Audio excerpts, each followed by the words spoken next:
আজকের আমাদের যে আলোচনার বিষয় সেটা হচ্ছে প্রাচীন ভারতের ধর্মীয় আন্দোলন। একটা বিতর্কিত আমাদের আলোচনার বিষয়। তো আপনারা প্রত্যেকেই সঙ্গে থাকবেন, আশা করি অনেকেই উপকৃত হবেন, আমরা নিরাশ করব না। আর আমাদের আজকের যে আলোচনা, এই আলোচনাটি মোটামুটিভাবে দুজনের মস্তিষ্ক প্রসূত। দুজন মিলে চিন্তা ভাবনা করতে করতেই এই ধরনের একটা আলোচনার বিষয়বস্তুতে আমরা এসে দাঁড়িয়েছি। যাই হোক, বেশি দেরি না করে আজকে আমরা আলোচনার মূল বিষয়ে প্রবেশ করছি। এবার যেহেতু একটা বিতর্কিত বিষয়, আলোচনা করতে গিয়ে অনেক ভুল ভ্রান্তি এসব হয়ে যাবে। তো ছোট মনে করে ভাই বন্ধু যাই হোক, যেমন হিসেবে আর কি সুবিধা হয়, ক্ষমা করে দেবেন। মহৎ ব্যক্তির কর্ম অনুসরণে মানুষ মহৎ হয়ে ওঠে। সমগ্র বিশ্বে তার অসংখ্য প্রমাণ আছে। সভ্যতার উষালগ্ন থেকে বর্তমান কাল অবধি সেই স্পন্দনেই সৃষ্টি করেছে অবিনশ্বর কীর্তি। সেই কীর্তিকে আশ্রয় করে গড়ে উঠেছে নতুন নতুন বিশ্বাস এবং আঙ্গিক। আর সেই বিশ্বাস ও আঙ্গিককে নিয়ে গড়ে উঠেছে নতুন নতুন আদর্শ। বিভিন্ন যুগে বিভিন্ন কালে যার প্রতিটি রূপান্তরকে সাদরে গ্রহণ করেছে মানুষ।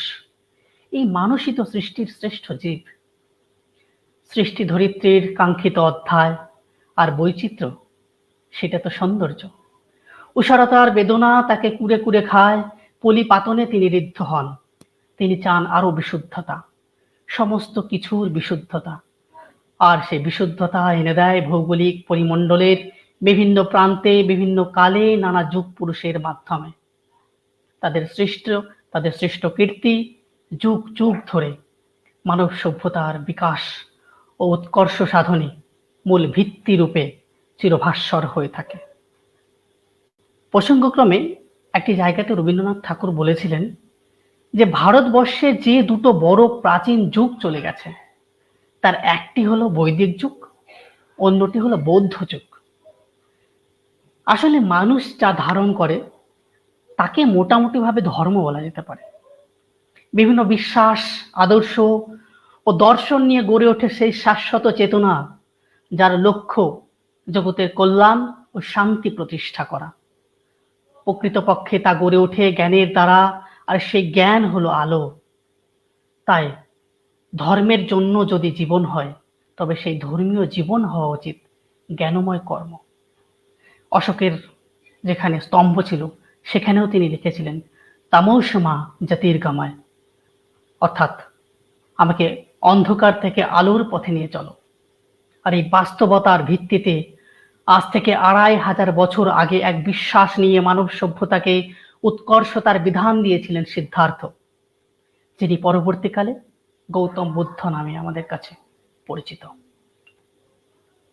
বিভিন্ন ঐতিহাসিক গ্রন্থ এবং উপাদান থেকে জানা যায় যে তিনি ২৫০০ বছর পূর্বে বৈদিক যুগের শেষের দিকে, অর্থাৎ খ্রিস্টপূর্ব ৬ষ্ঠ শতকে প্রচলিত সামাজিক ও অর্থনৈতিক বৈষম্য, রাজনৈতিক জটিলতা ও যজ্ঞকেন্দ্রিক মতবিশ্বাসের যে যুগোপযোগী নতুন মতবিশ্বাসের আবির্ভাব সেই সময় ঘটে সেই প্রাচীন ভারতের ইতিহাসে, এক প্রতিবাদী আন্দোলন হিসেবে পরিচিত, পরিগণিত আমাদের এই সমাজে। এই সময় নাস্তিক ও আস্তিক ধারার প্রায় ৬৩টি মতবিশ্বাস মোটামুটি আমাদের সমাজে, আমাদের ভারতবর্ষে তখন এবং বিভিন্ন জায়গায় তাছাড়া প্রচলিত ছিল। এদের মধ্যে বৌদ্ধ মতবাদ একটি জনপ্রিয় ধর্মীয় বিশ্বাস হয়ে ওঠে। এখানে আমি একটি কথা বললাম, বৈদিক যুগ, এবং তারপরেই গৌতম বুদ্ধের আবির্ভাব এবং নতুন একটা সমাজে আন্দোলন, যেটা দিকে দিকে ছড়িয়ে যায়। এবার এই গৌতম বুদ্ধ ছাড়া এই আন্দোলনে আর একজন একটা নতুন মাত্রা যোগ করেছিলেন, তিনি হচ্ছেন মহাবীর। এই মহান পুরুষদের সম্পর্কে কম বেশি তথ্য আমরা জানি।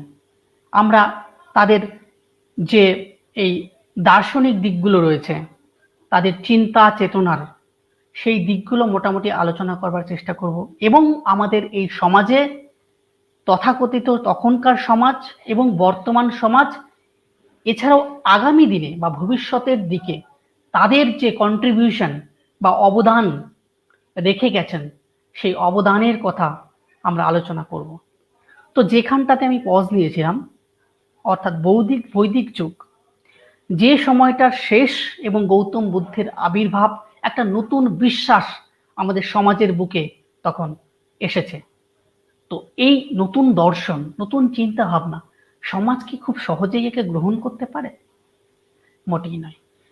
এই গৌতম বুদ্ধের যে বৌদ্ধত্ব লাভ, সিদ্ধার্থ থেকে যখন তিনি গৌতম বুদ্ধ হন, তার বোধি লাভ এবং তারপরে তার বিশ্বাস, তার দর্শন সমাজের মধ্যে ছড়িয়ে দেওয়া এবং সমাজের লোক সেটাকে গ্রহণ করেছে, এই যে একটা প্রচলিত বিশ্বাস, সেখান থেকে নতুন একটা বিশ্বাস, এই যে মাঝখানে একটা সেতু বন্ধন, এই বন্ধনে তাকে কিন্তু কম কাঠখড় পোড়াতে হয়নি।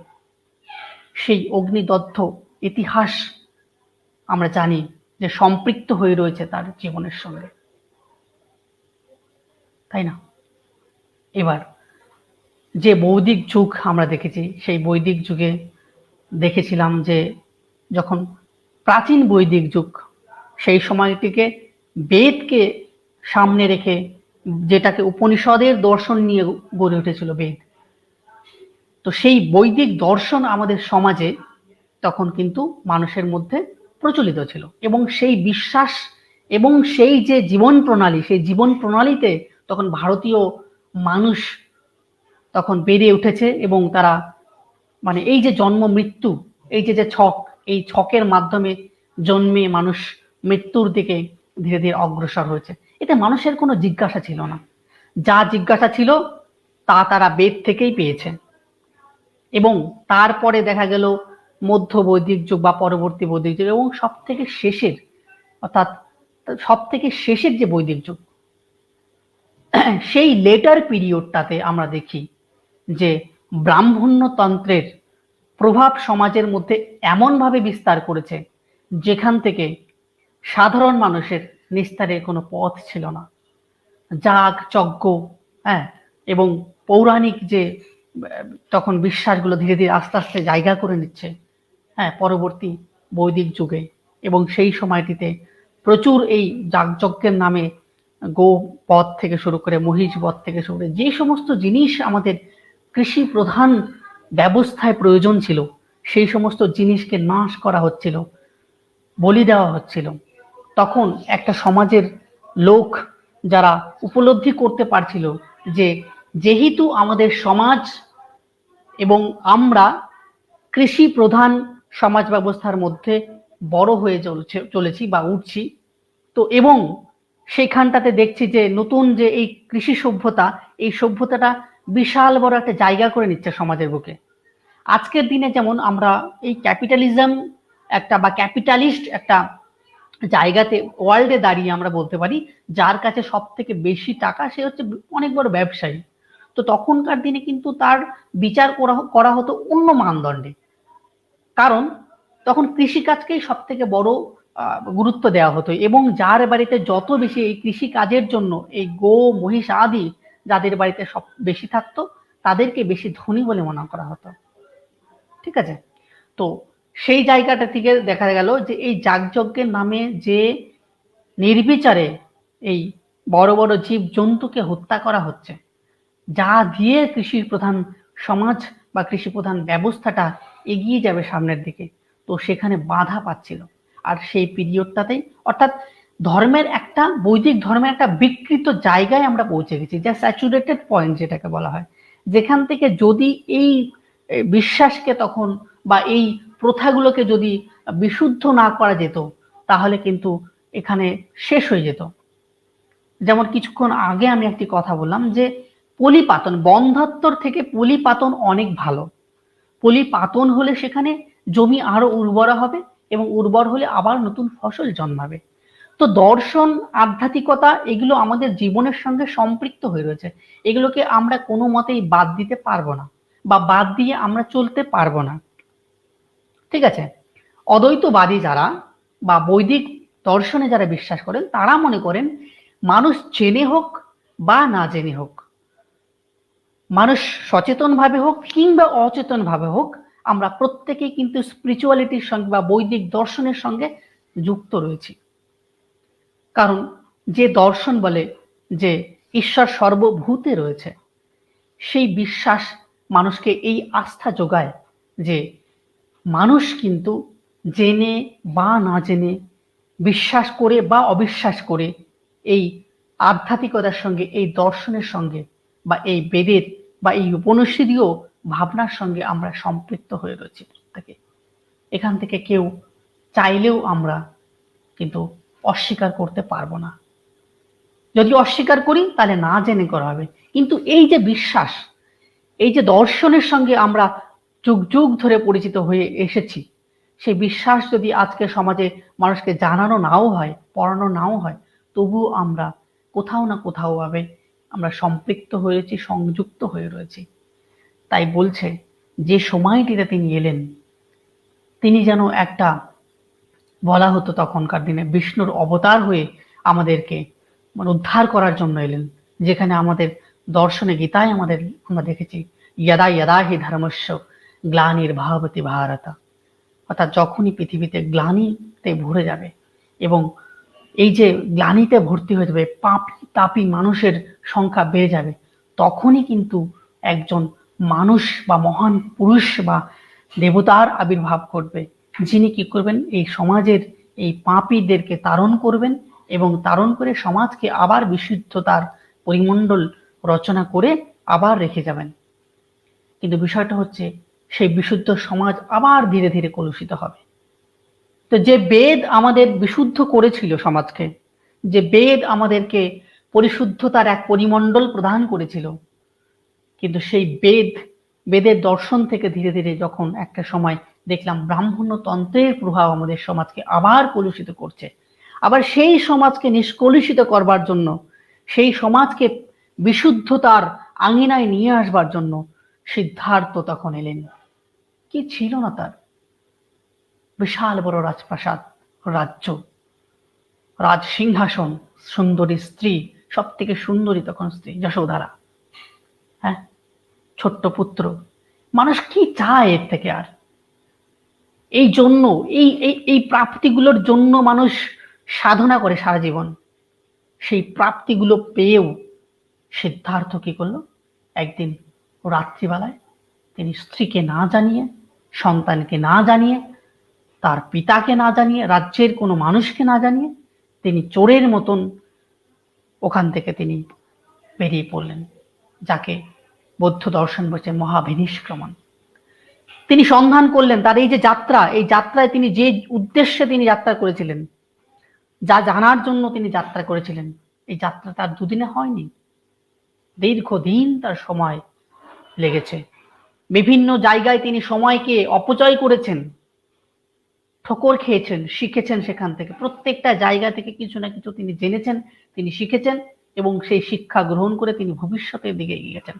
এই যে জন্ম এবং মৃত্যুর যে ছক, এই ছক থেকে তিনি মুক্ত হতে, যে অর্থাৎ নিবৃত্তি লাভের যে উপায়, সেই উপায়কে তিনি অনুসন্ধান করেছেন এবং জীবনের পরম সত্য উপলব্ধি করার যে মার্গদর্শন, যে নির্বাণ লাভের পন্থা, সেই পন্থা তিনি অনুসরণ করেছেন এবং অনুসরণ করে সেই জায়গায় তিনি পৌঁছেছেন, যেটাকে আমরা ইংরেজিতে এনলাইটেনমেন্ট বলছি, অর্থাৎ বোধি লাভ করলেন, বুদ্ধত্ব লাভ করলেন। তারপরে ধীরে ধীরে তার দর্শন সমাজের বুকে ছড়িয়ে দিলেন এবং তাকে বলা হলো যে তিনি বেদ বিরোধী একটা বিশ্বাসে বিশ্বাস করেন এবং সেই বিশ্বাসকে তিনি ধীরে ধীরে সমাজে ছড়িয়ে দিচ্ছেন। অজাতশত্রু থেকে শুরু করে যারা তার সব থেকে বড় বিরোধী ছিলেন, তারা ধীরে ধীরে আস্তে আস্তে, মগধ থেকে শুরু করে ধীরে ধীরে বিভিন্ন রাজ্যে তখন ছড়িয়ে পড়লো তার বিশ্বাস, তার দর্শন। আমরা পেলাম গৌতম বুদ্ধকে, যিনি আমাদের দিলেন জন্ম মৃত্যুর ছক থেকে নিবৃত্তি লাভের উপায়। তিনি শেখালেন যে এই গরু, এই মহিষ, যে সমস্ত জিনিস দিয়ে আমাদের কৃষি সভ্যতার অগ্রগতি সম্ভব, এগুলোকে বধ, এগুলোকে বলি দেওয়া উচিত নয়। এই প্রথা বন্ধ হওয়া উচিত। ব্রাহ্মণ্যতন্ত্রের যে প্রথা, এই প্রথা বন্ধ হওয়া উচিত। তাকে অনেকে নাস্তিক বলতে আরম্ভ করলেন। একটা সময় তিনি সমাজ থেকে, বিভিন্ন সমাজের লোকেদের থেকে তিনি অনেক অবমাননা, অপমান তিনি পেয়েছেন এবং তারপরে দেখা গেল তিনি আমাদের যাদের কাছ থেকে এই ধরনের অপমান অবজ্ঞা পেয়েছেন তারাই ধীরে ধীরে তার শিষ্যত্বকে গ্রহণ করে নিলেন, বরণ করে নিলেন এবং জীবনের সমস্ত মার্গ দর্শন তিনি করালেন।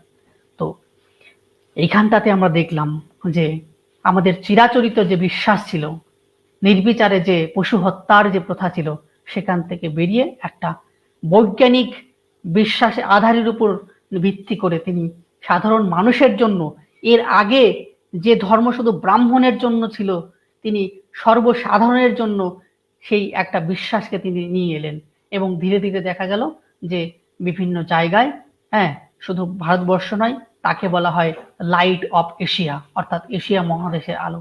সারা এশিয়া মহাদেশ তিনি পায়ে হেঁটে ভ্রমণ করেছেন এবং তিনি ছড়িয়ে দিয়েছেন তার বিশ্বাসকে, যেটা বাস্তবতার উপর ভিত্তি করে গড়ে উঠেছে এবং সাধারণ মানুষের কথা যেখানে বলে, হ্যাঁ, এবং তার এই যে বিশ্বাস, যে মনের মধ্যে যে অহংকার, সেই অহংকারকে পরিত্যাগ করে যে ভিক্ষু বেশে সাধারণ মানুষের দরবারে প্রবেশ করা, অর্থাৎ একজন ভগবান যাকে ভগবান হিসেবে স্বীকার করেছেন, সেই ভগবান কি করছেন, মানুষের দ্বারে দ্বারে প্রবেশ করছেন, হ্যাঁ, এবং দ্বারে দ্বারে প্রবেশ করে তিনি বলছেন যে ভিক্ষাং দেহি। আমাদের যখনই আমি কারো কাছে ভিক্ষা চাইবো, কিছু চাইবো, সঙ্গে সঙ্গে আমার মনের মধ্যে যত অহংকার, সেই অহংকারকে যদি আমি নিবৃত্ত করতে পারি, দূরে সরিয়ে রাখতে পারি, তাহলেই কিন্তু কারো কাছে ভিক্ষিক চাওয়া সম্ভব। তা নয়তো কিন্তু নয়। যখন গৌতম বুদ্ধ এই বুদ্ধত্ব লাভ করলেন, তখন তার রাজ্য থেকে তাকে আহ্বান করা হলো। তিনি তো বিভিন্ন জায়গায় তার বিশ্বাসকে ছড়িয়ে দিচ্ছেন। সবাই তখন জেনে গেছে যে গৌতম বুদ্ধ বুদ্ধত্ব লাভ করেছেন, সিদ্ধার্থ থেকে তিনি গৌতম বুদ্ধ হয়েছেন। তো তার পিতাও তাকে আহ্বান করেছেন, নিমন্ত্রণ করেছেন। তার মনে হলো ঠিক আছে, সব জায়গায় যাচ্ছি তো সেখানেও যাওয়া হোক। তিনি এলেন। আসবার পরে রাজ্যের সমস্ত লোক তিনি যখন নিজের রাজ্যে প্রবেশ করলেন, রাজ্যে প্রবেশ করার সঙ্গে সঙ্গে তিনি কি করলেন, রাত্রি বাস করে একটা ধর্মশালাতে, সকালবেলাতে তিনি কি করলেন, ভিখারি বেশে তিনি ভিক্ষার ঝুলি নিয়ে মানে সেখানকার মানুষের দরবারে গিয়ে পৌঁছলেন এবং পৌঁছে বলেন ভিক্ষাং দেহি, আমাকে ভিক্ষা দান করুন। রাজা বললেন, এ কি, আমার সমস্ত মান সম্মান সমস্ত কিছু মিশে যাচ্ছে ধুলোর সঙ্গে, কি হচ্ছে? তারপরেও তিনি ভাবলেন ঠিক আছে, আসুক আলোচনা। তিনি গেলেন, দেখা করলেন, সবাই রাজপ্রাসাদে যারা ছিলেন সবাই তার সঙ্গে দেখা করতে এলেন, পিতা থেকে শুরু করে মন্ত্রী প্রত্যেকেই। তার বউ বা স্ত্রী কিন্তু এলেন না। কেন এলেন না?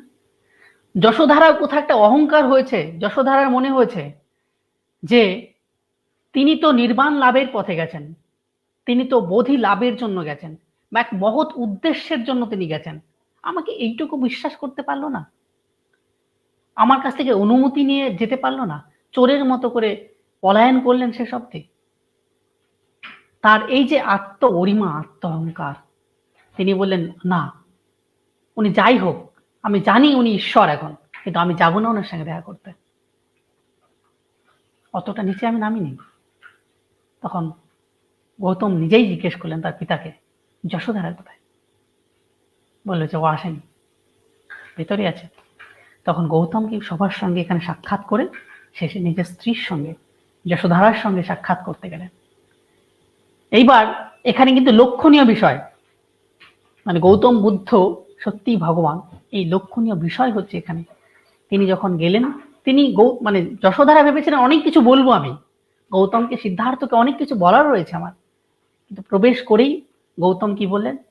গৌতম বললেন ভিক্ষাং দেহি, আমাকে ভিক্ষা দান কর।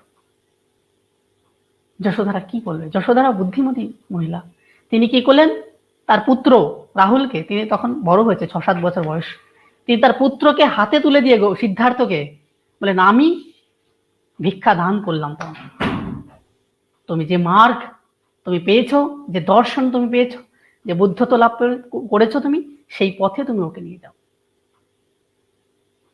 এই ছিল কাহিনী মোটামুটি। এরপরে আমি আবার আসবো, আপাতত বিটুকে আমি অনুরোধ করছি তো একটু নিয়ে চলে গিয়ে।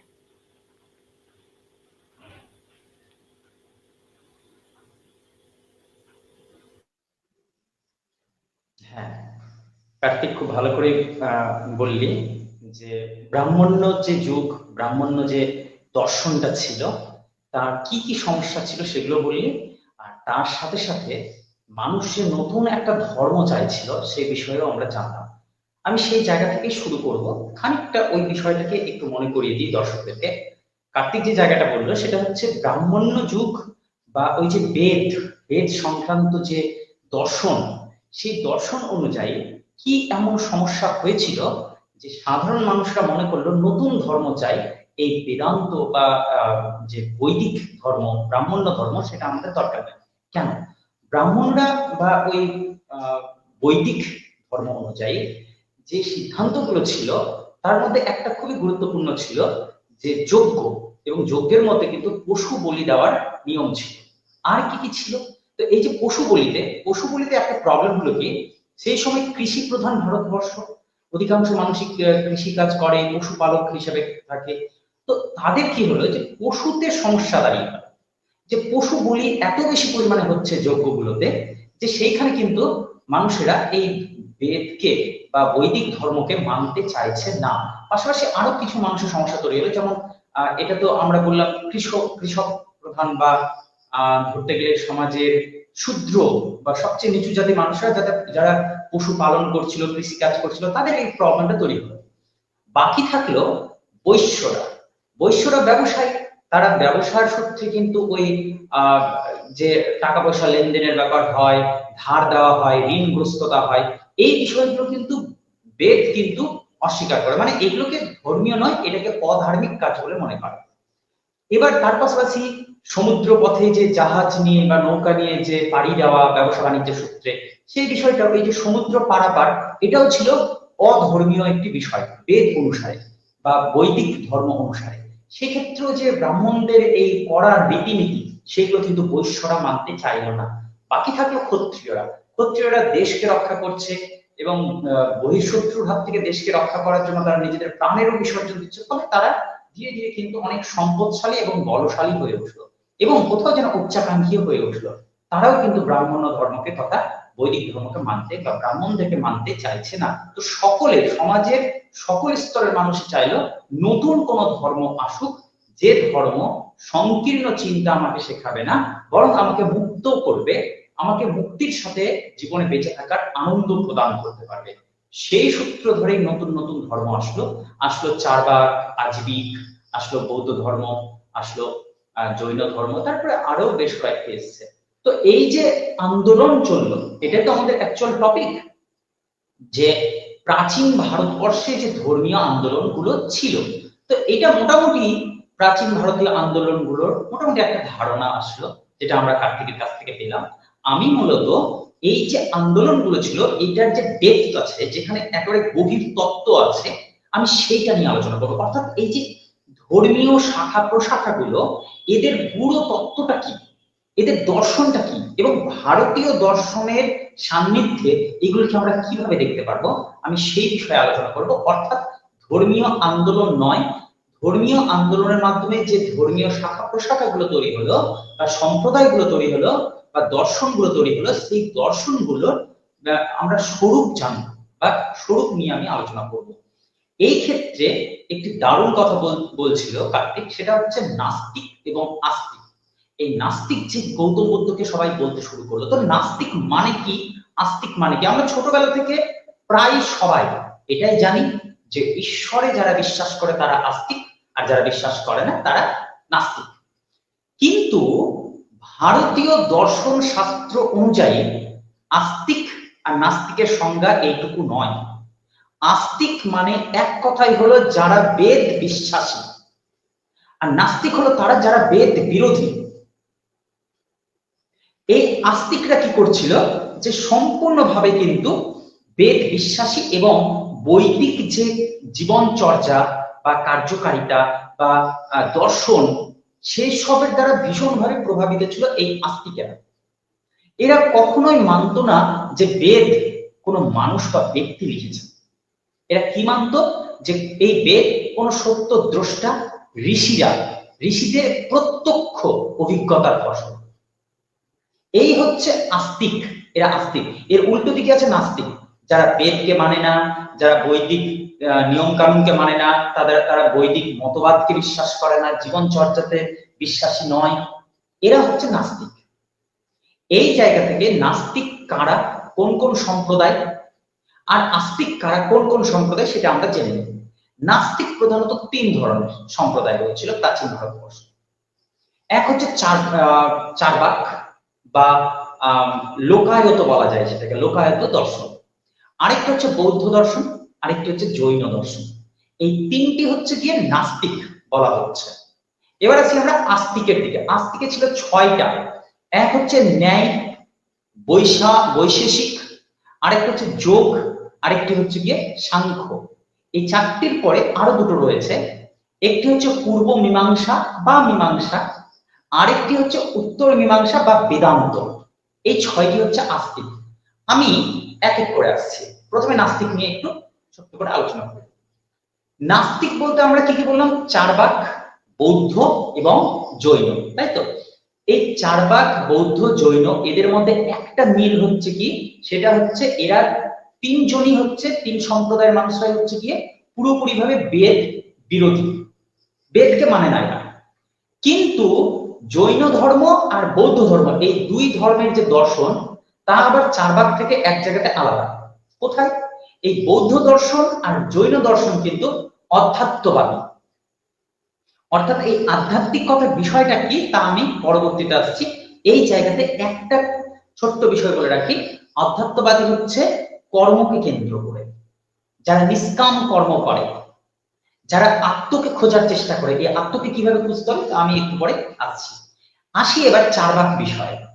এই চার্বাক যে দর্শন, সেটা হচ্ছে পুরোপুরি ভাবে জড়বাদী, পুরোপুরি জড়বাদী। এরা মানে না যে যেমন মানুষ কর্ম করবে তেমনই ফল পাবে। এরা মানে না যে আজ আমি যা করছি তাই আমার সাথে পরবর্তীতে ঘটবে। এরা মানে না যে এই জন্মে আমি যা করলাম তার ফল আমি পরবর্তী জন্মেও পেতে পারি। এরা এগুলো মানে না। এরা পুরোপুরি জড়বাদী, অধ্যাত্মবাদীও না আর বেদ বিশ্বাসীও না।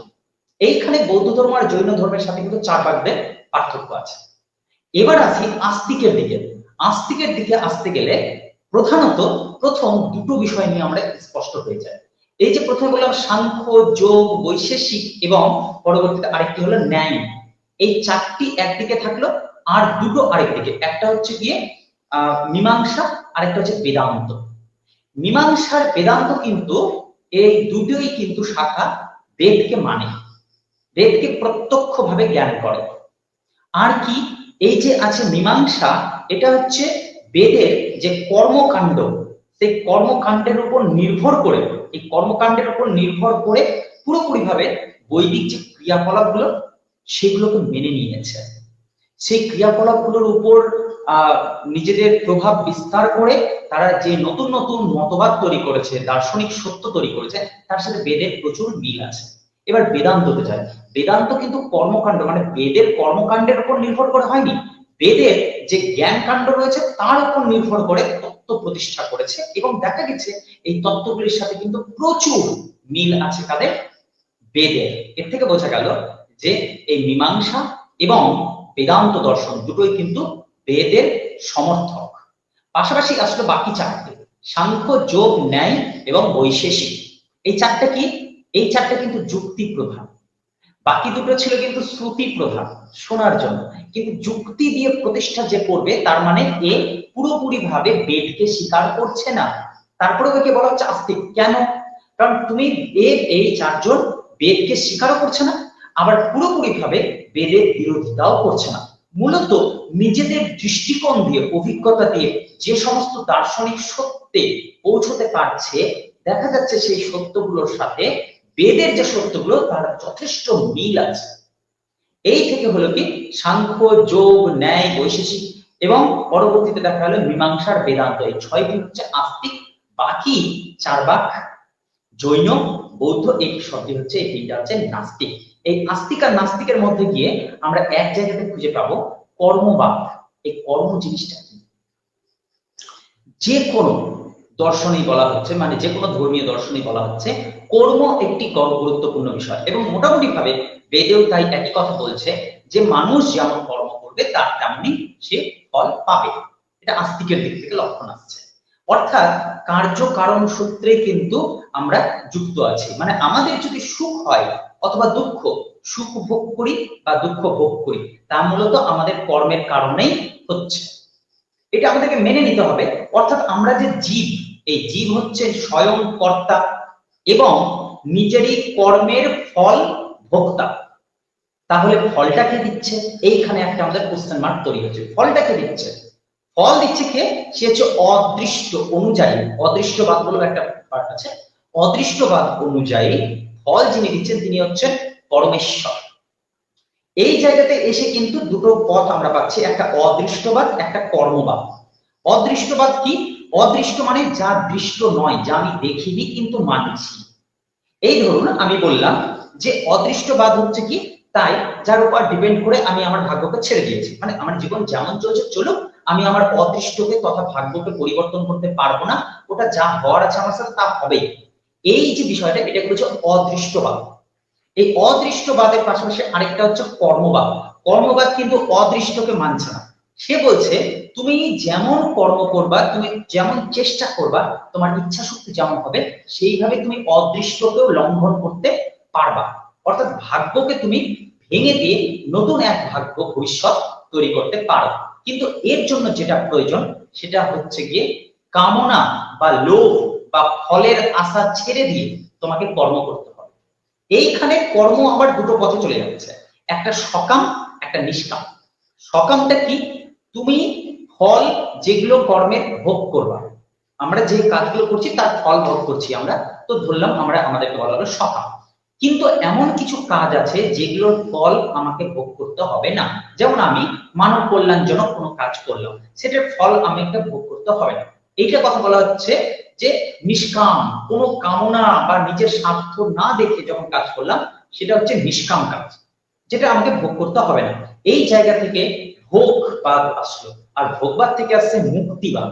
বা মুক্তি বিষয়টা কি বা মোক্ষ কি, এই যে গৌতম বুদ্ধের কথা বারবার বলছিল কার্তিক, সেখান থেকেও কিন্তু মুক্তি শব্দটা আছে। কারণ তিনি বোধি জ্ঞান লাভ করেছেন এবং তিনি মোক্ষ তথা মুক্তি মার্গের কথা বলেছেন বারবার। তো মুক্তি কি রকম? মুক্তি প্রধানত দুই ধরনের হয়, একটা হয় জীবন মুক্তি, আরেকটা হচ্ছে বিদেহ মুক্তি। জীবন মুক্তি কি আর বিদেহ মুক্তি কি? আগে বলি বিদেহ মুক্তি মানে কি। আমাদের তো এটা একটা স্থূল শরীর, এর একটা একদিন শেষ হবে, মানে লয় হবে, ধ্বংস হবে। তো এই শরীর শেষ হয়ে যাওয়ার পর আমরা যে মুক্তি পাবো, মোক্ষ লাভ করব, সেটাকে বলা হচ্ছে বিদেহ মুক্তি। আরেকটা হয় জীবন মুক্তি, যখন আমরা আমাদের এই স্থূল শরীর রাখা অবস্থাতে, স্থূল শরীর আমাদের চলছে এবং এই মুহূর্তে আমি মুক্তি পেয়ে গেলাম, এটাকে বলছে জীবন মুক্তি। এই জীবন মুক্তি কিন্তু ঘটেছিল কার সাথে? গৌতম বুদ্ধের সাথে। তিনি জীবিত অবস্থাতে নিজের অতীত, বর্তমান, ভবিষ্যৎকে বুঝতে পেরেছিলেন। তিনি জীবনের অর্থকে খুঁজতে চেয়েছিলেন। তিনি বুঝতে পেরেছিলেন মানুষ যে দুঃখ পায় তা মূলত নিজেরই কর্মের কারণেই পাচ্ছে, সে মূলত নিজের কর্মের কারণে পাচ্ছে। তো কর্মকে সংশোধন করতে হবে, সেখানে অসততার জায়গায় সততাকে প্রবেশ করাতে হবে, সেখানে অন্যায়ের জায়গায় ন্যায়কে প্রতিষ্ঠা করতে হবে এবং অধর্মের জায়গায় ধর্মকে প্রতিষ্ঠা করতে হবে। এই ধর্মের জায়গাতে গেলে আরেকটি সমস্যা হচ্ছে যে নিষ্কাম কর্ম করব আমরা কেমন ভাবে। ধর্ম হচ্ছে আমি যা ধারণ করি, এটা কথা বললাম কাকে। আমার বক্তব্য অনুযায়ী ধর্ম হচ্ছে সেইটা মানুষ যা অন্যের কাছ থেকে যেমনটা চাই, যে অমুক মানুষটি বা অন্যেরা আমাকে এইরকম রেসপেক্ট করুক বা আমার জন্য ভাবুক ইত্যাদি ইত্যাদি, তখন যদি আমিও আমার ব্যক্তিগত জীবনেও সকলের প্রতি এমনই মনোভাব রাখি, তখন সেটাকে বলা হচ্ছে ধর্ম। ধর্ম মানে সত্য, যা ন্যায়, তাকেই ধর্ম বলা হচ্ছে। যখন আমি এমন একটা চিন্তাতে পৌঁছে গেলাম যে আমি সকল মানুষের কাছ থেকে যেটা আশা করছি মূলত আমিও সেটাই দিচ্ছি সকলকে, তখনই কিন্তু সেটা ধর্ম বলা হবে, নচেত সেটা অধর্ম। অর্থাৎ আমি চাইবো কিন্তু দেব না, দেব আমি উল্টোটা, চাইবো আমি অন্য কিছু। এইখানে যে বিপরীতমুখী প্রক্রিয়া, এইখানে আমাদের কামনা বাসনা প্রবেশ করছে। কামনা বাসনা প্রবেশ করলে সকাম হয়ে গেল, নিষ্কাম হতে পারলো না। আর নিষ্কাম হতে গেলেই কিন্তু এই আত্মা সম্পর্কে আমাদের একটা দৃষ্টিকোণ তৈরি হবে। মানুষের কল্যাণার্থে যখন আমরা এগোবো, তখন আমরা বুঝতে পারবো যে আমরা কেউ এগোচ্ছি না, আমরা কেউ কাজ করছি না, আমার ভেতর থেকে অন্য কেউ কাজ করছে। ওই অন্য কেউটা কে? আমি। তাহলে আমিটা কে?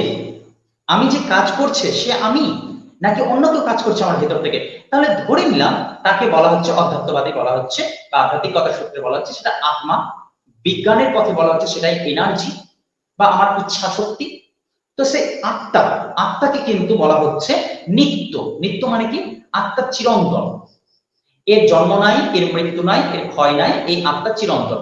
একটা দেহ নষ্ট হবে, তারপরে ও পুনরায় অন্য একটা দেহে প্রবেশ করবে, উপযুক্ত একটা সচল দেহে প্রবেশ করবে, সে পুনরায় সেই আত্মাটা কিন্তু চলবে, অর্থাৎ আত্মার মৃত্যু নাই।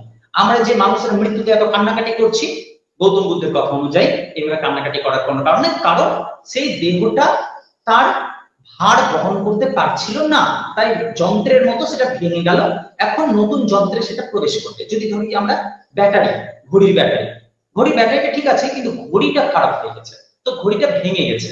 এবার ঘড়িটাকে ভেঙে দিয়ে আমরা কি করবো? ব্যাটারিটাকে বের করে দিয়ে অন্য ঘড়িতে ব্যবহার করব, তাহলে সেই ঘড়িটা এবার চলতে শুরু করবে। আত্মাটা হচ্ছে এই ব্যাটারির মতো, আর আমাদের দেহটা, মানব দেহ বা যে কোনো জীব দেহ, সেটা হচ্ছে এই ঘড়ির মতো। অর্থাৎ একটা দেহ ভাঙলে আরেকটা দেহে সেই এনার্জিটা চলে যাচ্ছে, সোলটা চলে যাচ্ছে। এই জায়গা থেকে আমাদের একটা প্রশ্ন হচ্ছে যে আত্মাটা কে? তাহলে আত্মার জিনিসটা কি? আমরা কি দেখতে পাচ্ছি? না, দেখতে পাচ্ছি না। যদি দেখতে না পাচ্ছি, তাহলে বিশ্বাস কি করে করবো? যা প্রত্যক্ষ তাকে বিশ্বাস করবো, যা প্রত্যক্ষ নয় তাকে কেন বিশ্বাস করবো? এইখান থেকে সমস্ত ধর্মই মূলত একটি গুরু কথা বলতে চেয়েছে। সেই কথাটি হচ্ছে গিয়ে আত্মানাং বিদ্ধি, অর্থাৎ আত্মাকে জানো। আত্মাকে জানো মানে আত্মকে জানো। তখনই একটা কথা আছে, হু এম আই, আমি কে? আমি কে? এই যে আমি এখন কথা বলছি, তাহলে কি যে কথা বলছে সে আমি? অথবা যে এখন দেখছে এই ভিডিওটা, সে আমি? তাহলে কি কথাটাই আমি? না, কথাটা আমি নয়। আমার এই কথাটা হচ্ছে আমার ভেতর থেকে একটা কাজ করছে কেউ, আর আমি সেটাকে দেখছি। তাহলে আমি দেখছি, তাহলে কি দেখাটা আমি? এই চোখ, মুখ, চোখটা আমি? না, চোখ আমার। এই হাত কি আমি? না, এই হাতটা আমার। জীবন মানে কি আমি? শরীর মানে কি আমি? না, শরীরটাও আমার। এই আমার আর আমির মধ্যে এই পার্থক্য, সূক্ষ্ম পার্থক্যটাকে বুঝতে হবে। কোনোটাই আমি নয়, আমার। যখন বলা হচ্ছে, শ্রী শ্রী রামকৃষ্ণ পরমহংসদেব একটি জায়গায় বলছেন যে যদি তুমি খুব গভীরভাবে ভাবতে যাও এবং আমির অর্থ খুঁজতে যাও যে আমিটা কে, তাহলে তুমি কখনোই কোনো সত্যে উপলব্ধি করতে পারবে না, পৌঁছতে পারবে না যে এই তো আমি আমাকে খুঁজে পেয়েছি। তোমার মনে হতে পারে যে পোশাক পরে আছে সে আমি, তাহলে পোশাক কি আমি নাকি পোশাকটা আমার? যেমন পেঁয়াজের খোসা ছাড়াতে ছাড়াতে এক সময় আর কিছুই পাওয়া যাবে না, সবটাই খোসা, সেই রকমই যতই যুক্তি তর্কতে যায় না কেন, এই আমিকে কিন্তু কখনো আর খুঁজে পাওয়া যাবে না। তাহলে বেদান্ত কি বলছে? বেদান্ত বলছে এই আমাকে খোঁজাটাই হচ্ছে আসল। আমিকে খোঁজো। গৌতম বুদ্ধ সেম একই কথা বলেছে। তুমি যখন শান্তশিষ্ট ভাবে ভাবনার গভীরে যাবা, তখন বুঝতে পারবা যে তুমি কে। তুমি কে? আগে সেটার উত্তর দাও, তারপরে তোমার মধ্যে কি কি ঘটছে সেটা বোঝার চেষ্টা করো। সুখ, দুঃখ, জরা, ব্যাধি, জন্ম, মৃত্যু, এই সবকিছু তোমার দেহের উপর মানে প্রভাব বিস্তার করছে, তোমার উপর নয়। তুমি একেবারে আলাদা। তুমি কে সেটাকে বোঝার চেষ্টা করো। তুমি এগুলোর সাথে একদমই যুক্ত নও। শরীরের উপর জরা ব্যাধি আসবে, শরীরের উপর আসবে জন্ম, শরীরের উপর আসবে মৃত্যু, কিন্তু শরীর তো তুমি নও। শরীর কি তুমি? তুমি মানে চিরন্তন সত্য। যে ছোটবেলাতেও তুমি ছিলে, একটা ছবি দেখো, সেই ছবিটাতে তুমি আছো। তারপরে তোমার কলেজ লাইফের একটা ছবি দেখো, সেখানে তুমি আছো। আজ তুমি নিজের দিকে আয়নাতে তাকিয়ে দেখো, তুমি আছো। কিন্তু একটা জিনিস খেয়াল করেছো কি, তিন জায়গাতে শরীরের আকার একই নাই। মানে শরীর পরিবর্তনশীল, যা পরিবর্তনশীল তা আত্ম নয় তথা আত্মা নয়, অর্থাৎ আমি নয়। আমি চিরন্তন একই। এটাই বলছে শ্রী শ্রী রাম কৃষ্ণদেব, এই কথাটি বলছেন যে আমি কি খুঁজতে গেলে তোমাকে বুঝতে হবে কোনটা আমি আর কোনটা আমার। প্রত্যেকটা জায়গাতে দেখবা আমার আমার আমার আসছে, কিন্তু আমি আসছে না। এই আমির উত্তর তুমি যখন খুঁজতে যাবা তখন বুঝতে পারবা আমি তো খুঁজেই পাচ্ছি না। তার মানে যে সমস্ত কিছু ভাবছে, ভাবনাটাও আমার, আমি ভাবনা নয়। চিন্তা কে করছে? আমি চিন্তা করছি, তাহলে কি চিন্তাটা আমি? না, চিন্তাটাও আমার। সমস্ত কিছুই যখন আমার, তাহলে আমিটাকে এই জায়গাতে গিয়ে একটা জায়গা আসছে যে প্রত্যক্ষ আর পরোক্ষকে চেনার চেষ্টা করো। যেমন আমি এখন ধরে নিলাম যে এই সময় আমাকে কেউ কোশ্চেন করলো যে তুমি কি আছো, তুমি কি আছো? আমি বলবো আমি আছি, কারণ আমি চেতনে আছি, চৈতন্য আছে আমার। আমি আমাকে দেখতে পাচ্ছি, আমি আমাকে বুঝতে পারছি, আমি ফিল করতে পারছি আমি আছি। কিন্তু ঘুমের মধ্যে যদি আমাকে কেউ ডেকে বলে তুমি কি আছো, আমি বলতে পারবো না, কারণ সেই জগতে আবার সেই সত্তাটা নেই, অন্য একটা জগতে পৌঁছে গেছে। চেতন এবং অচেতন এই দুটি বিষয়কে ভালো করে বুঝতে হবে। প্রত্যক্ষ কোনটা আর পরোক্ষ কোনটা সেটা বুঝতে হবে। কেউ বললো ঈশ্বর আছেন, স্বর্গ আছে, নরক আছে, জাহান্নাম আছে।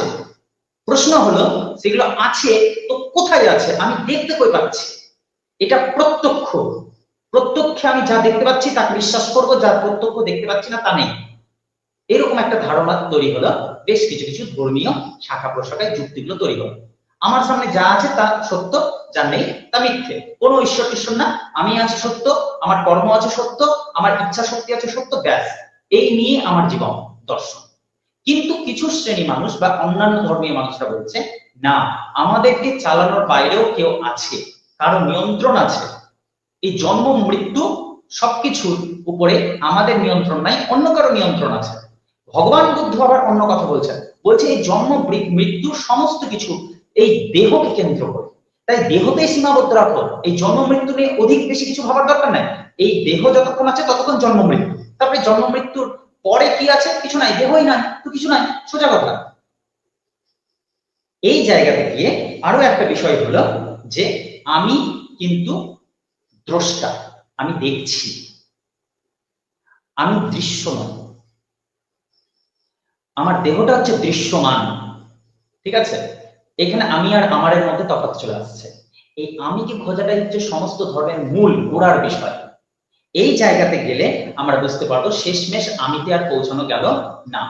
কিন্তু এখানে রামকৃষ্ণ পরমহংসদেব আরো একটি কথা বলেছেন যে সমস্ত কিছু মানে প্রচুর যুক্তি টুক্তি বের করার পরেও যখন তুমি আমিতে পৌঁছাতে পারছো না, তখন মনে রাখো সমস্ত কিছু বাদ হয়ে যাওয়ার পরেও একটা বিষয় থাকলো, সেটা হচ্ছে আত্ম বা আত্মা বা আত্মা। আত্মার পরে আসছে যেটা, সেটা চৈতন্য। কারণ তুমি চেতনায় রয়েছো। কেউ যদি বলে তুমি কি আছো, মানে আমি আছি, তো এটাই শেষতম কথা। চৈতন্য, আমাদের চৈতন্য হোক, এই কথাটি বারবার কিন্তু আমরা বুঝতে পারছি। এই জায়গা থেকে ভগবান বুদ্ধের যতগুলো মানে মানে দিব্য কথাগুলো রয়েছে, সেই সব বিষয়ে যদি আমরা প্রবেশ নাও করতে পারি, তাহলে একটা ছোট্ট বিষয় আমরা যেতে পারি যে তার সিদ্ধান্তগুলো কি কি ছিল, মূল সিদ্ধান্ত কি কি ছিল। আমরা বাদ দিলাম, অন্যান্য সমস্ত কিছু বাদ দিয়ে দিলাম, জৈন ধর্মের কথা বাদ দিয়ে দিলাম, সমস্ত কিছু বাদ দিয়ে দিলেও ভগবান বুদ্ধকে নিয়ে যদি আলোচনা করা যায়, তাহলে জীবনের মোট 4টি বড় বড় সিদ্ধান্তের কথা তিনি বলেছেন। প্রথম যে সিদ্ধান্তটা, সেটা হচ্ছে ঈশ্বরের অস্বীকৃতি, ঈশ্বরকে মানা যাবে না। ভগবান বুদ্ধ একটি সিদ্ধান্তে পৌঁছালেন, 4টি সিদ্ধান্তের মধ্যে একটি হচ্ছে গিয়ে ঈশ্বরের অস্বীকৃতি, ঈশ্বরকে স্বীকার করা যাবে না। কেন? কারণ ঈশ্বরকে স্বীকার করতে গেলেই আমরা ঈশ্বরের অধীন হয়ে গেলাম। তখন সবসময় মনে হবে আমরা নিজে থেকে কেন চেষ্টা করব, ঈশ্বর আছেন তো, যা করবে সমস্ত ঈশ্বর করবে। মানে আমরা কোনো ভুল করলাম তো ঈশ্বর করছে নাম দিয়ে আমরা কেটে গেলাম, বা আমরা কোনো ঠিক করছি তখনও ভাবছি যে কি ঈশ্বরই করাচ্ছে। এই যে ধারণা, এই ধারণা থেকে মানুষের মধ্যে আলস্য শক্তি বেড়ে যায়। অর্থাৎ মানুষ নিজের ভাগ্য বিধাতা হয়ে উঠতে পারবে না, কর্মকুশলতা ভুলে যাবে। তাই ঈশ্বরে অস্বীকৃতি করতে বা অস্বীকার করতে বলেছেন তিনি। দ্বিতীয় সিদ্ধান্তটি কি? দ্বিতীয় সিদ্ধান্ত হচ্ছে আত্মাকে নিত্য বলে স্বীকার করা যাবে না। ভালো করে খেয়াল করো, যদি আত্মাকে নিত্য, নিত্য মানে কি যা পরিবর্তন হয় না, এরকম ধরে নেওয়া হয়, তাহলে কখনো কখনো মানুষ বলে না যে আমার মন বিশুদ্ধ নয়, আমাকে বিশুদ্ধ হতে হবে, আমাকে ভালো কাজ করতে হবে, আমাকে বিশুদ্ধ হতে হবে। অর্থাৎ আমি আমার আত্মাকে পরিশুদ্ধ করার ইচ্ছাই ভুলে যাবো যদি আমি ধরে নিই যে আত্মা হচ্ছে গিয়ে নিত্য, পরিবর্তন পরিবর্তনশীল নয়, সে অপরিবর্তনশীল। তার মানে কি, আত্মা যদি খারাপ হয়েও যায় তাহলে তাকে আর ভালো করা যাবে না। ফলে মানুষ আর চেষ্টাই করবে না নিজেকে শুদ্ধ করার, নিজেকে পবিত্র করার, নিজের যুক্তিকে প্রচেষ্টা করার বা মুক্তি খোঁজে যাওয়ার চেষ্টাই করবে না। আরেকটি পার্ট হচ্ছে, ভগবান বুদ্ধ বলেছেন যে তৃতীয় সিদ্ধান্ত, সেটা হচ্ছে কোনো গ্রন্থকে বা কোনো ব্যক্তিকে শেষতম সত্য হিসেবে মানা যাবে না, প্রামাণিক ভাবে স্বীকার করা যাবে না। কারণ তার ফলে ব্যক্তি নিজের বুদ্ধি বৃত্তিকে হারিয়ে ফেলবে, নিজের অভিজ্ঞতাকে মূল্য দিতে পারবে না। এখান থেকে মানুষের যে মনুষ্যত্ব বোধ সেটাও লোপ পেয়ে যাবে, পুরোপুরি ভাবে ওই গ্রন্থ বা ব্যক্তিকে নির্ভর করে চলবে। আজকের দিনে যদি দেখা যায়, ধর্ম বলতে আমরা কোনো গ্রন্থকে মানি বা কোনো নিয়মাবলীকে মানি, যে অমুক পুজোর দিন অমুক অমুক ফল ফুল দিতে গেলে ঈশ্বর খুশি হবে, বা আমার ধর্মকে বাঁচাতে গেলে অন্য ধর্মকে ঘৃণা করতে হবে, মানতে হবে, বা অন্য জায়গা থেকে আমার জায়গা থেকে অন্য ধর্মীয় মানুষদেরকে বের করে দিতে হবে। এটা কিন্তু বাস্তবিক অর্থে ধর্ম নয়। তিনি বলছেন, গৌতম বুদ্ধ যে আদর্শ আমাদেরকে শিখিয়ে গেছেন, যে কোনো গ্রন্থকে বা কোনো ব্যক্তিকে প্রধান এবং শেষতম প্রমাণ হিসেবে মানা যাবে না। তাহলে নিজের ব্যক্তিগত অভিজ্ঞতা, বুদ্ধিমত্তা এবং শেষমেশ নিজেকে মূল্য দেওয়া মানুষ ভুলে যাবে। শেষতম যে সিদ্ধান্ত, সেটা হচ্ছে জীবন প্রবাহকে এই শরীরের মধ্যে সীমাবদ্ধ রাখতে শিখতে হবে। মানে এই জন্ম মৃত্যু এই সব বিষয়গুলো হতে পারে, আমার জীবনে ওঠা পড়া লাগতে পারে, কিন্তু আমি যদি ভাবি যে না, আমার জীবনের বাইরে, আমার দেহের বাইরেও একটা জীবন আছে, তাহলে আমি কি করব, যে এই সমস্ত কিছু আমার জীবনের সাথে যা কিছু ঘটছে সবকিছুকে আমি অলৌকিক কারণ হিসেবে ধরে নেব। অর্থাৎ আমি নিজে চেষ্টা করব না, নিজেকে ভুলে যাব যে আমিও একজন ঈশ্বরের সৃষ্টিকর্তাই বা সৃষ্টিকর্তারই তৈরি করা এমন একজন, যার মধ্যেই কিন্তু সম্পূর্ণ ঈশ্বর সত্তাটি রয়েছে। বাউল ফকির একটি কথা বলেছিলেন, বাউল দর্শনটাও তো একটা, মানে ধরতে গেলে যে কি ধর্মীয় আন্দোলনই বলা যায়, একটা নতুন করে পরিবর্তন, নতুন চিন্তার ভাবধারার জন্ম। সেখানে তিনি খুব সুন্দর একটি বাউল ধারণাতে একটি কথা আছে, যে এই যে দেহ ভাণ্ড, তাই হচ্ছে ব্রহ্মাণ্ড।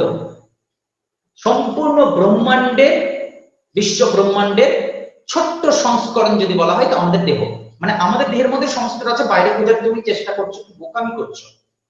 বাইরে তুমি কাকে সন্তুষ্ট করছো? ভালো করে চোখ মেলে দেখো, তোমার সামনে অন্য কেউ নাই, তুমিই বসে আছো, তুমিই তোমাকে ভক্তি করছো, তুমি তোমাকে খুঁজে বেড়াচ্ছ অনন্তকাল জুড়ে।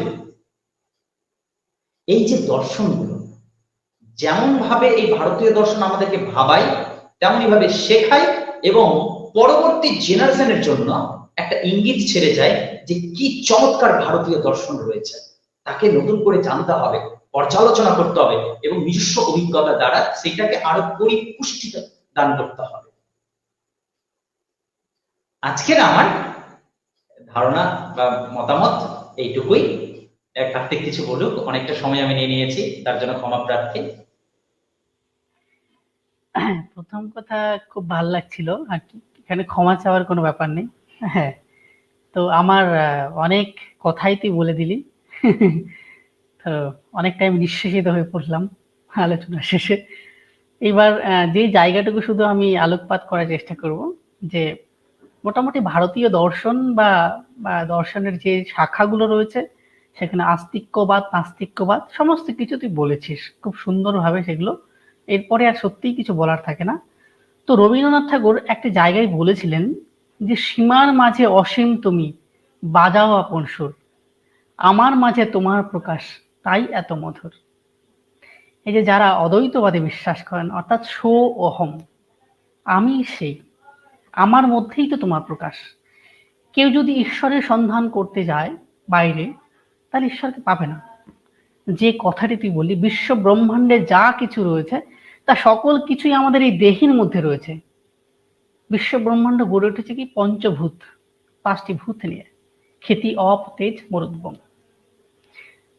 তো ওশো পড়ছিলাম আমার বেশ কিছুদিন আগে থেকেই, ওশোবাদ, ওশোর যে চিন্তা বা দর্শন, এটা খুব আমাকে প্রভাবিত করেছিল, যার সঙ্গে অনেকটা আমাদের এই দর্শনগুলোর যে মূল জিনিসগুলো তার সঙ্গে অনেক মিল রয়েছে। সেখানে একটি জায়গায় তিনি বলছিলেন, মানে গৌতম বুদ্ধর তার যে বৌদ্ধ জাতক বা বিভিন্ন গ্রন্থগুলোতে লেখা রয়েছে, যে তার শেষ যে সময়টা, অন্তিম ঘড়ি যেটা বলে, অন্তিম পল তার কাটছে, সেই মুহূর্তে, যে মুহূর্তে তিনি এই পৃথিবী থেকে বিদায় নেবেন।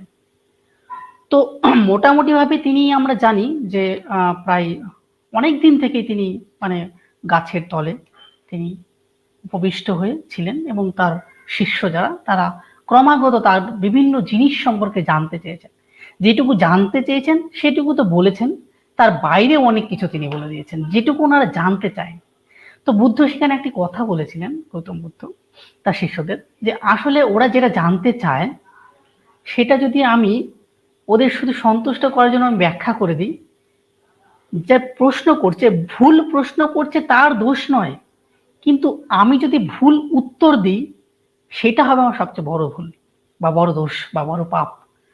তো তার একটা দায়িত্ব, মানে প্রত্যেক বোদ্ধারই এটা দায়িত্ব যে ভুল জিনিস যেন সমাজে কখনোই প্রচার না করা হয়। যা সত্য, যা শাশ্বত, যা চিরন্তন, তাকেই এই সমাজের মধ্যে ছড়িয়ে দিন, তাহলে সত্য জিনিসটা ছড়াবে। এই যে truth is beauty, beauty is truth, সত্য শিব সুন্দর, আমাদের যে দর্শন, এই দর্শনটা এইভাবেই ছড়িয়ে যায়। কিন্তু আমরা অনেক সময় কিন্তু লোভের বশে কিংবা ভুল পথে চালিত হয়ে আমরা মিথ্যাকেও সত্য বলে সমাজের মধ্যে চালিয়ে দেওয়ার চেষ্টা করি। এই যে অপচেষ্টা, এখান থেকেই আমাদের পাপ তৈরি হয়, এবং এই পাপগুলো প্রতিনিয়ত মাল্টিপল হতে থাকে বা কম্পাউন্ড হতে থাকে। একসময় চক্রবৃদ্ধি রূপে আমাদের সমাজে আমাদেরকেই রিটার্ন দেয়, যার ফল আমরা দেখেছি বৈদিক, শেষ বৈদিক যুগে। এত সুন্দর একটা দর্শন, যাকে বর্তমান দিনে যে বিভিন্ন এই রামকৃষ্ণ মিশনের সঙ্গে যুক্ত যে স্বামী, তারা যেভাবে এই অদ্বৈতবাদকে বা এই বেদান্ত দর্শনকে যেভাবে তিনি করছেন, সেখানে কথায় কথায় আসছে যে আমরা জেনে বা না জেনে আমরা বেদান্তের সঙ্গে যুক্ত হয়ে রয়েছি, এমন একটা শক্তিশালী দর্শন নিস্তেজ হয়ে গেল। কেন? শুধুমাত্র ভুল পথে চালিত করার জন্য। এই যে আমাদের যে আজকের মূল বিষয়টি ছিল ধর্মীয় আন্দোলন, সেটা শুধুমাত্র আজকের আলোচনায় আমরা প্রাচীন ধর্মগুলোকে রেখেছি।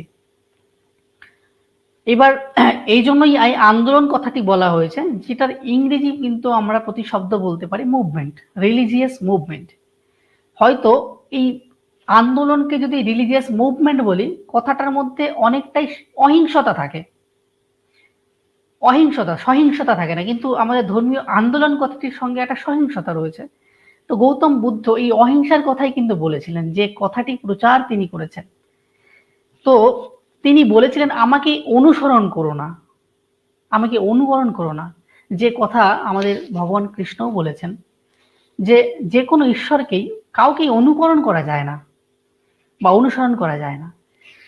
শেষকালে যেটা আমি বলতে গিয়ে আটকে গেলাম বা থামিয়ে দিলাম, ওশো সেখানে একটা জায়গায় তিনি ব্যাখ্যা করছেন, গৌতম বুদ্ধের একজন মানে পরম অনুসরণকারী আমরা বলতে পারি, কিন্তু তার সঙ্গে 30 বছর সাক্ষাৎ হয়নি। প্রত্যেকবার বিভিন্ন জায়গাতে যখন গৌতম বুদ্ধ গেছেন বা তার বাড়ির পাশ দিয়ে গেছেন, তিনি নানা কাজে ব্যস্ত হওয়ার দরুন তিনি কোনো মতেই গৌতম বুদ্ধের সঙ্গে সাক্ষাৎ দর্শন করতে পারেননি। তো যে মুহূর্তে প্রচার হয়ে গেল যে গৌতম বুদ্ধ এখন তার দেহকে ত্যাগ করে চলে যাবেন, সেই মুহূর্তে তিনি কি করলেন, সমস্ত তার কাজ কর্ম ছেড়ে দিয়ে বললেন না, আজকে আমাকে যেতেই হবে। তিনি গিয়ে ভগবান বুদ্ধকে কয়টা প্রশ্ন করলেন, যে আমার আপনার কাছে কয়টা জিজ্ঞাসা রয়েছে। তো সবার শিষ্য বলছে যে গৌতম বুদ্ধ প্রায় তার দেহ ছেড়ে তিনি চলে গেছেন, কিন্তু চোখ তিনি তখন বুঝে গেছেন। তো সবাই ভেবেছেন এই সময় আর ডিস্টার্ব করে লাভ, আমরা অনেক জ্বালাতন করেছি, অনেক কিছু জানতে চেয়ে, হ্যাঁ, তো আর ডিস্টার্ব করে লাভ নেই। তখন হঠাৎ করে বুদ্ধ তার চোখ খুললেন এবং খুলে বললেন, ওকে সুযোগ দাও, নাহলে ও সারা জীবন একটা দুঃখ নিয়ে, একটা কষ্ট নিয়ে থাকবে, যে আমি ভগবান বুদ্ধের কাছে কিছু জানতে চেয়েছিলাম, কিন্তু তিনি আমাকে শেষ আমার জিজ্ঞাসাগুলো তিনি জানিয়ে দিয়ে গেলেন না। তো তিনি জিজ্ঞেস করে, সেই শিষ্য বা অনুকরণকারী বা অনুসরণকারী বলতে পারি, তিনি জিজ্ঞেস করেছিলেন যে আকাশে কি কোনো পদচিহ্ন অবশিষ্ট থাকে? অর্থাৎ আকাশ পথে, যে জায়গাটা আমরা সব থেকে সেফ মনে করি আজকের দিনে, ট্রেন চলাচলের থেকেও সব থেকে সেফ হচ্ছে আকাশ পথ। সত্যি কি আকাশ পথে কোনো পদচিহ্ন থাকে? বুদ্ধ বললেন যে এটা তুমি জানতে পারলেও বা না জানতে পারলেও তোমার জীবনে কিছু আসবে যাবে না। তো আমরা অনেক সময় কিন্তু এমন কিছু জানতে চাই যেগুলো না জানলেও আমাদের কোনো ক্ষতি নেই, কিন্তু জানলেও আমাদের বিশাল কিছু আমাদের প্রাপ্তি হবে তাও নয়। তো আমরা এরকম অনেক অবান্তর জিনিস নিয়ে খুব পড়ে থাকি, বিতর্ক করি। আজকের দিনে ফেসবুক বা বিভিন্ন সোশ্যাল মাধ্যমগুলো সেই একটা বিতর্কের আখড়া হয়েছে, যে আমরা জেনে বা না জেনে সেখানে নানা রকম বিতর্কিত মন্তব্য পোস্টগুলোতে মন্তব্য করে নিজেদের মধ্যে ঝগড়া করি। সেগুলো জানলেও আমাদের কোনো লাভ হবে না, আর না জানলেও কোনো বিশেষ ক্ষতি হবে না। কিন্তু যে দর্শন, যে নৈতিকতা থেকে আমরা ভ্রান্ত পথে যাচ্ছি, সেটা খুবই একটা অন্যায় পথ। তো এই সমস্ত প্রতিবাদ নিয়েই কিন্তু সেই সময় এই রিলিজিয়াস মুভমেন্ট গুলো এসেছিল, সে গৌতম বুদ্ধ হোক বা মহাবীর জৈন হোক। এবার পরবর্তীকালে তাদের মানে মৃত্যুর পরবর্তীকালে আমরা দেখলাম যে বিভিন্ন রকম তাদেরই যে মতাদর্শী রয়েছে সেগুলো অনেক ভাগে ভাগ হয়ে গেল। হ্যাঁ, যে মার্গ দর্শনের কথা গৌতম বুদ্ধ এত কাল ধরে তিনি মানে বৌদ্ধত্ব লাভের মাধ্যমে জানতে পারলেন, সেগুলোরও দেখলাম পরবর্তীকালে একটা সময় সেগুলোরও ভুল পথে চালিত হতে শুরু করলো তারই শিষ্যদের দ্বারা। তো এই আকাশ পথে তিনি বলেছিলেন যে আকাশ পথে কোনো পদচিহ্ন কেমন করে থাকবে, এটা থাকবে না। অর্থাৎ বাইরে তিনি বলেছিলেন যে বাইরে কোনো ঈশ্বর নেই, কোনো পদচিহ্ন বাইরে নেই। যে মুহূর্তে আমি উপস্থিত ছিলাম সেই মুহূর্তে আমার পদচিহ্ন ছিল, যে মুহূর্তে আমার এই স্থূল দেহকে ত্যাগ করে আমি চলে যাচ্ছি সেই মুহূর্তে আমার পদচিহ্ন আর থাকবে না। অর্থাৎ যখনই আমরা বোধি লাভের দিকে যাব, এই যে আমাকে নিয়ে আমরা অহংকার করি, যেটা বিটু একটু আগে বলল আলোচনাতে, যে আমি কে, এই যে খোঁজ আমি কে, আমার হাত যদি এখান থেকে বাদ দিয়ে দিই, আমার চোখ বাদ দিয়ে দিই, আমার কান বাদ দিয়ে দিই, আমার চুল, আমার সমস্ত অঙ্গের প্রত্যেকটা অংশকে যদি আমি বার করে দিই বা বের করে দিই, তারপরে যদি আমাকে জিজ্ঞেস করা হয় তুমি কে, কোনো উত্তর থাকবে? আমি কে? কোনো উত্তর থাকবে না। তখন কি হবে?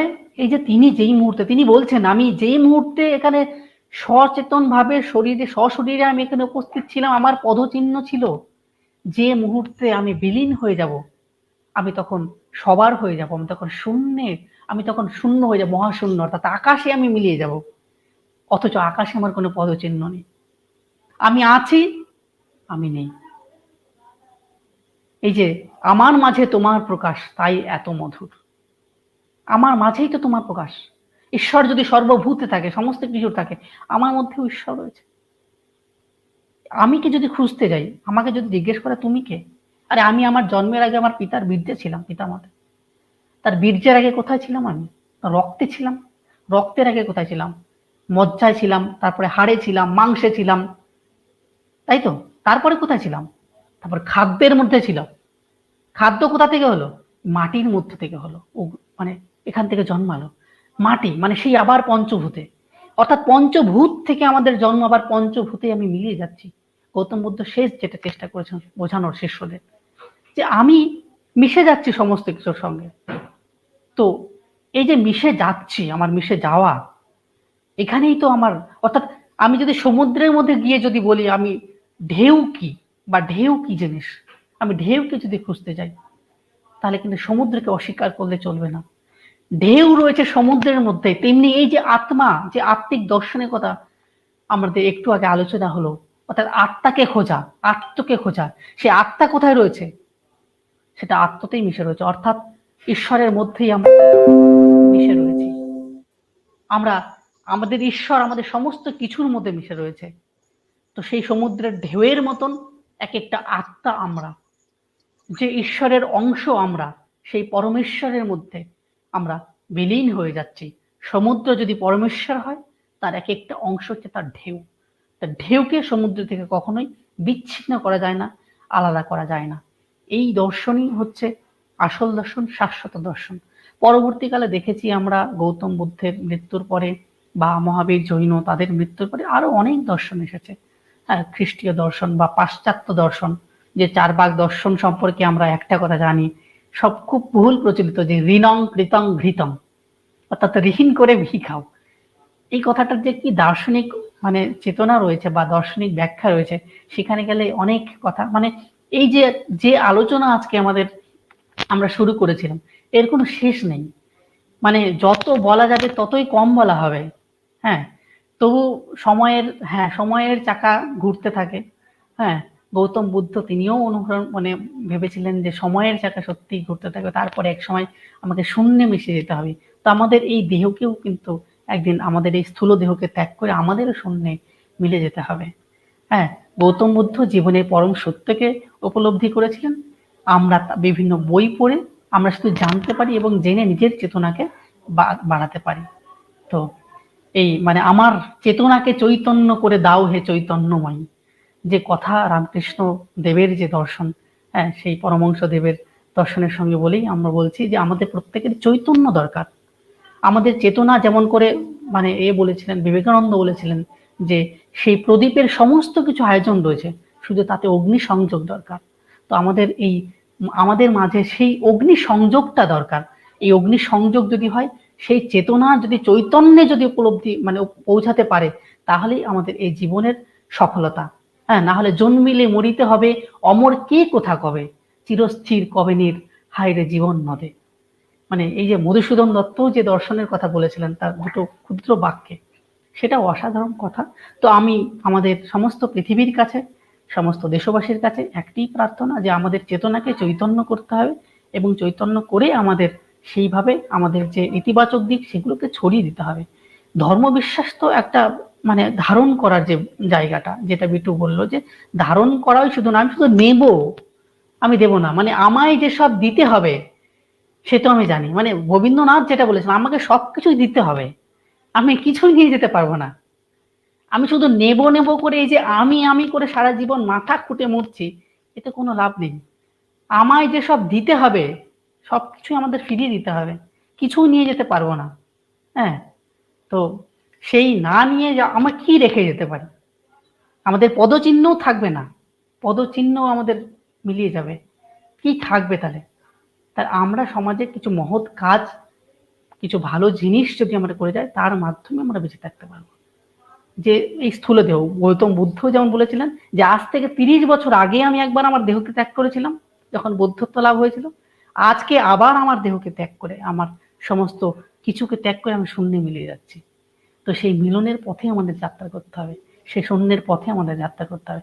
তাহলেই এই যে আমাদের ধর্মীয় আন্দোলনগুলো হয়েছিল, হ্যাঁ, যে যে মানে ধর্মকে স্থাপন করার জন্য আমরা দেখেছিলাম মহাভারতের যুদ্ধ হয়েছে, সেই ধর্ম আবার কোথায় গেল?